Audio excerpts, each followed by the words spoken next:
Sahabat itu ada yang nggak kenal wajahnya Nabi sama sekali sampai akhir hayatnya. Ketika ditanya, "Loh, kamu itu sahabat kok nggak tahu wajahnya Nabi?" "Saya tidak pernah berani memandang Nabi karena ijlalan Nabi, terlalu menghormati saya sehingga tidak berani memandang wajahnya." Ada sahabat yang penggawaannya dulu wajah Nabi sampai bisa nyifati alfiu faminunil hajib, sampai bisa nyifati detail karena dulu wajah Nabi itu ibadah. Ada seorang wali ditanya, "Kalau kamu di surga ingin nggak melihat Allah?" "Enggak." Loh, tapi semua orang ingin melihat Allah. "Unazzihu dzalikal jamal an-nadhari misli." Ben gak elek-elek Allah tak delok terima aku. Wong ra jelas. Penting kok delok pengen. Banyak. Jadi justru tapi karena saking takzimnya. Enggak lah, mosok sak aku kok. Makanya saya berkali-kali cerita. Menurut kesepakatan ulama, soft awal itu paling baik. Tapi banyak juga wali yang kalau sholat itu di belakang. Koyok paling bener yang mbok ngarep gitu.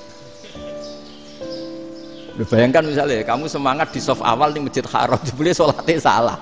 Itu dari malaikat, gayane kok ngarep, jebule ra roh.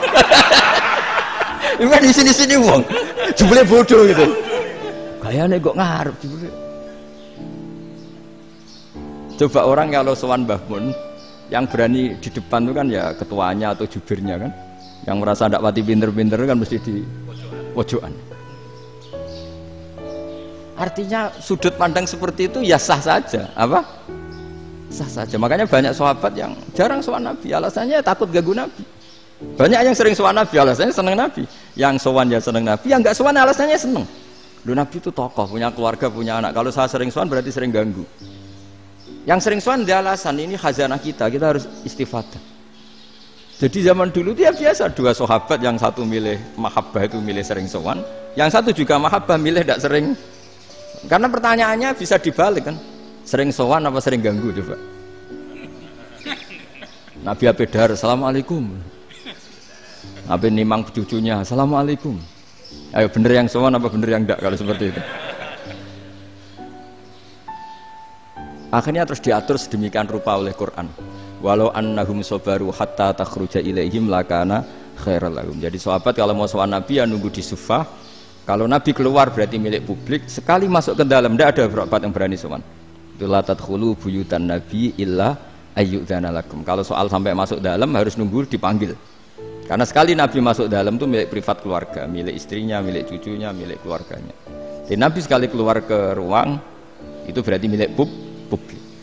Itu terus jalan tengah. Karena kalau langsung masuk, bayangkan saya itu sering menyaksikan. Mbah Mun habis ngaji 2,5 jam ngaji Jalalain. Baru masuk, "Assalamualaikum."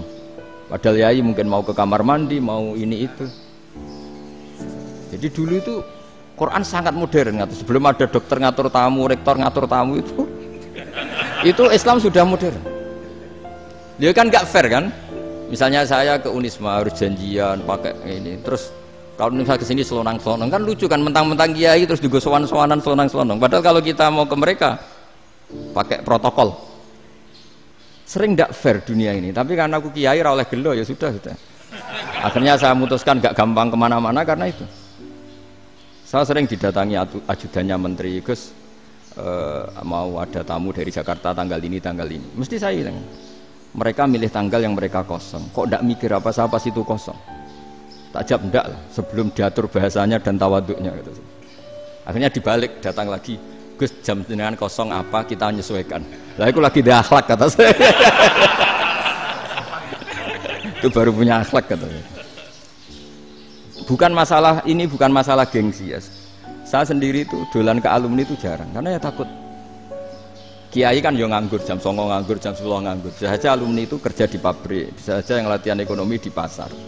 Sehingga kalau saya datang jam 9, iki kiai sing nilai santri ini, apa kiai sing ganggu santri ini. Nah karena orang ini melakukan rutin gak kok berpikir, pokoknya ngono jenenge silaturahim. Mau nyerah kok berpikir, padahal kalau diangen-angen ini kiai yang nilai santri ini, apa kiai yang ganggu santri ini karena datang di jam kerja. Nah, bayangkan kalau kebenaran dulu itu dikawal oleh satu peradaban perang. Jadi Nabi sesuai diangen-angen mbek Nabi. Perang Badar menang Nabi, perang Uhud menang wong kafir, perang ini gonta-ganti. Apapun itu yang penting satu kesimpulannya, cara Rasulullah kesimpulannya satu, orang tidak kober mikir kebenaran secara mengendapkan pikiran dengan pikiran jernih. Maka hebatnya Nabi ketika perjanjian, pokoknya saya minta nggak ada perang. Dan orang boleh mendiskusikan Islam. Itu luar biasa idenya Nabi. Karena bawaan perang itu wong kan nggak kok bermikir.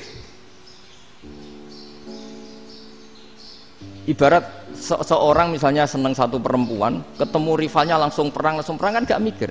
Tapi kalau kau bermikir, dia ngenangen cawe wedok iku ora seneng aku. Untungnya apa untuk wong ayu ora seneng, malah mau loro hati. Terus sudahlah, buruan dialihkan kemana kan gitu. Itu nak mau amen WA nan tukaran lewat SMS atau tarung langsung ora kau bermikir. Tapi kalau kau bermikir, akhirnya berpikir nih. Perempuan tadi sebenarnya yang disenangi siapa? Oke, ternyata senang Pak Erick. Sudah kita ngalah. Karena tidak ada nikmatnya kan menikahi perempuan yang sama sekali tidak mencintai kita. Tapi kalau nak kau bermikir pokoknya diprovokasi, wah gue kalah mbek A, gue kalah mbek B. Pikirannya kan ojo sampai kalah. Bareng wis menang ternyata ada emas. Lah. Nah, bayangkan Islam itu seperti itu dulu, dipertarungkan. Doang Islam itu dinu aklin. Agama yang diterima dengan akal sehat, tapi sekarang ukurannya perang. Yang menang berarti bener, yang menang bener. Kan terus jadi repot. Itu Nabi tidak ingin, makanya Nabi ingin sudahlah, nggak ada perang. Nah, makanya kata Imam Zuhri, fathul Islam terbaik adalah orang boleh diskusi tentang Islam dan tidak ada perang. Lagi-lagi penting, tidak perang itu penting, silmun itu penting, perdamaian itu. Setelah tidak ada perang, akhirnya fatafawadu fil hadis wal munaza'ah, orang boleh diskusi apa saja, termasuk boleh adu polemik. Konsep satu Tuhan dan Tuhan banyak diperdebatkan. Akhirnya Nabi secara rileks bisa menjelaskan. Muhammad, urusan kita banyak. Kalau Tuhannya satu tidak cukup, Tuhan harus banyak untuk menyelesaikan berbagai urusan. Ada Tuhan bagi rektorat, bagi macam-macam kan.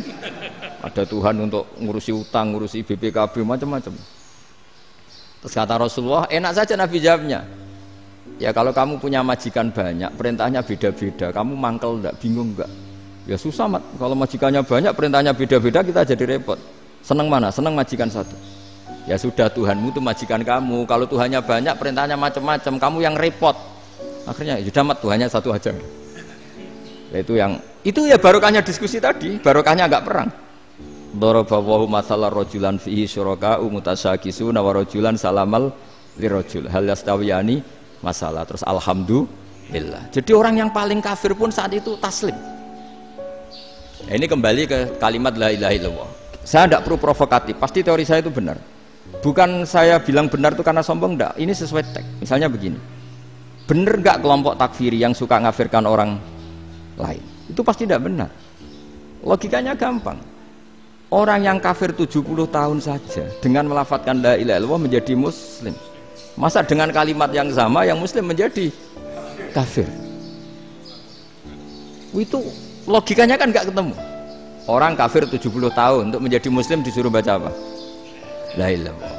Tapi gara-gara baca la ilaha illallah nyekel patok jadi kafir. Pertanyaannya, loh ini kalimat apa? Kalimat untuk mengkafirkan apa kalimat untuk mengislamkan? Karena yang kafir dengan kalimat itu menjadi Islam, ternyata yang Islam dengan kalimat itu menjadi kafir. Itu ketemu nggak? Cara logika itu kan nggak ketemu kan? Makanya cara pikirannya Abul Hasan Asyadzili, dan saya setuju pikiran itu. Istighfar ini boleh orang Jawa Timur protes karena kadang beda manhaj, tapi jangan protes saya, protes Abul Hasan Asyadzili, kualat mesti sampean. Ketua Torekoh napa? Sadziliyah. Cara madzhab Sadzili, dan Anda boleh berbeda madzhab, mencari khasnya wong kampus sing wani beda. Beda kapasitas lah, pokoknya butuhnya beda. Dan ketok pinter, ketok kritis tuh. Cara madzhab Abul Hasan Asyadzili itu gini Pak Rektor. Jadi istighfar itu baik. Tapi ba'da kamali tauhid, setelah tauhidnya itu benar. Alasan beliau masuk akal. Ketika ada ayat fa'alam annahu la ilaha illallah wastaghfir li dzambik. Bihadil kalimah. Jadi orang boleh istighfar setelah tauhidnya benar. Alasannya Abul Hasan Asyadzili begini. Qul lil ladzina kafaru iyantahu yughfar lahum ma qad salaf. Katakan kepada mereka yang kafir, sekali mereka tidak kafir, maka otomatis dosanya masa lalu diampuni. Pertanyaannya, yang bisa menghentikan kekafiran itu kalimat apa? La ilaha illallah. Dengan hanya melafadzkan la ilaha illallah Muhammadur Rasulullah, langsung yughfar lahum ma qad salaf, langsung dosanya diampuni. Berarti yang menjadi pengampun dosa lah, penyebab pengampunan itu apa? La ilaha illallah. Itu bahkan orang kafir belum istighfar.